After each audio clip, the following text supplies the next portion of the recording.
पुण्याच्या धायरीत बंद घरातून दागिने लंपास करण्यात आलेत। चोरट्यांनी 2.5 लाखांचे दागिने लंपास केलेत।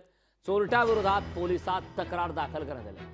सीसीटीव्हीच्या आधारे पोलिसांकडून चोरट्यांचा शोध सुरू आहे।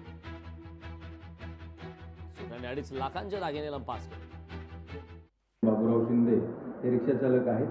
11 वाजता घरातून गेले सर्वजण आणि संध्याकाळी 6 वाजता त्यांची पत्नी ते रिक्षा चालक स्वतः आले आणि कुलूप उघडून घरात गेले नेहमीप्रमाणे।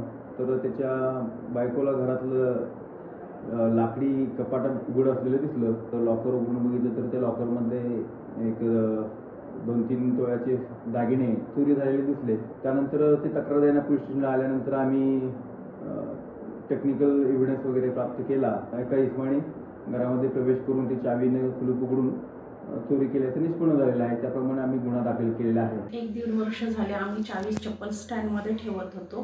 तर त्या दिवशी ना चोरट्याने चावी घेतली, दरवाजा उघडला, लॉकर तोडून आमचं सोनं 3-3.5 तोळ्याचं सोनं घेऊन गेला। तो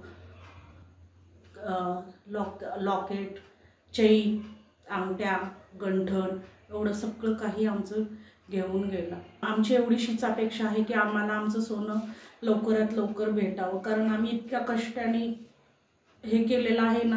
आम्ही काय केलेलं आहे ते आम्हाला माहीत आहे। इतकं कष्ट करून आम्ही तिळ करून आम्ही जमा केलेलं आहे ते सोनं।